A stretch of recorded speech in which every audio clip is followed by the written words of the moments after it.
मैं विनय शर्मा एस्ट्रोनॉम्स में आप सभी का स्वागत करता हूं। मित्रों, इस वर्ष की चैत्र नवरात्रि दिनांक 19 मार्च 2026 से शुरुआत हो रही है और इसकी जो समाप्ति है वो दिनांक 27 मार्च को होगा। रामनवमी के साथ इसकी समाप्ति होगी। 28 मार्च को 10वीं तिथि है।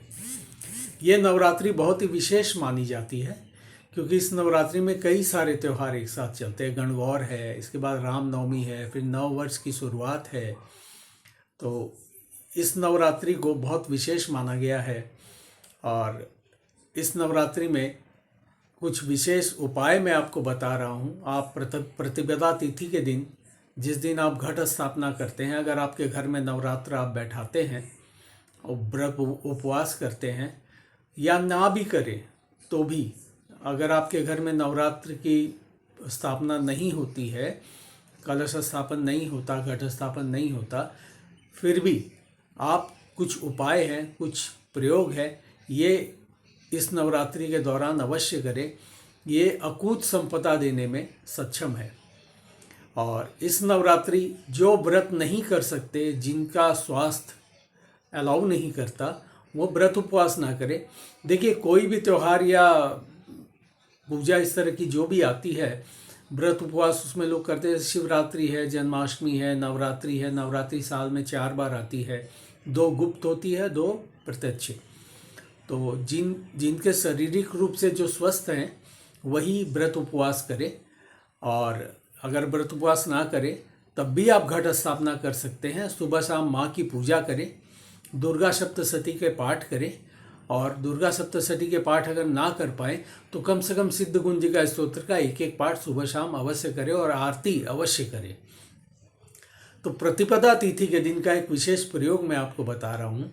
आप घट स्थापना के बाद 108 लौंग की माला बना लें और उस माला को अपने हाथ में लेकर के मुट्ठी बंद करके और माँ के समक्ष बैठें और उनसे अपनी कोई भी एक जायज़ मनोकामना जो है, उचित मनोकामना, वो उनसे मन ही मन कहें और वो माला जो है वो दुर्गा जी को चढ़ा दें, आप पहना दें। जो भी आप विग्रह रखते हैं, माँ का मूर्ति या फिर फोटो जो भी रखते हैं, उसको आप पहना दें।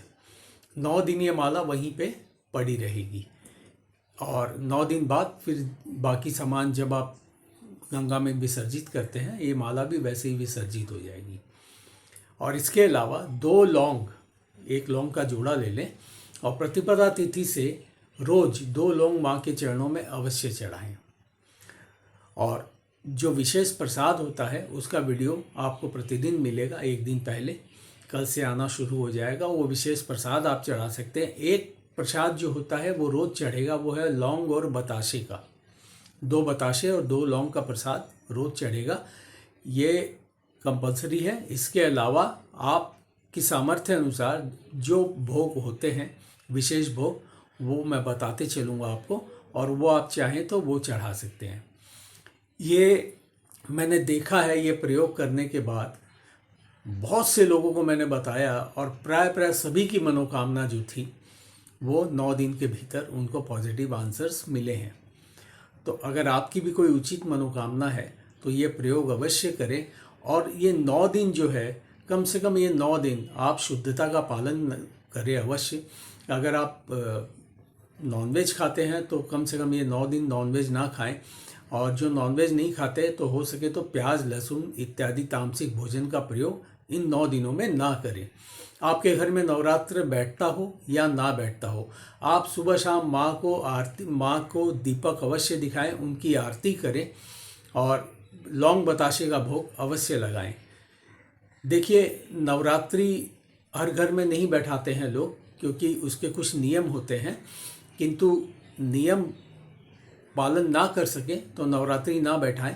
और इसके अलावा कम से कम आप आरती अवश्य करें सुबह शाम की माँ को, और लौंग बताशे का भोग अवश्य लाए। इतना तो कोई भी कर सकता है। ये 9 दिन बड़े चमत्कारी होते हैं। 9 दिन जितने शुद्ध भाव से आप रहेंगे उतना ही आने वाले समय में आपको इसका बेनिफिट मिलेगा। तो कल से इस सीरीज़ की शुरुआत में करूँगा और 9 दिन के 9 विशेष भोग और 9 विशेष प्रयोग, कल से आपको रेगुलर ये वीडियो मिलेंगे और प्रतिपदा तिथि और घट स्थापना का ये जो विशेष प्रयोग है, ये जो मैंने बताया है, इसे आप अवश्य करें। आपकी मनोकामना माँ जरूर पूरी करेगी। जय माता दी।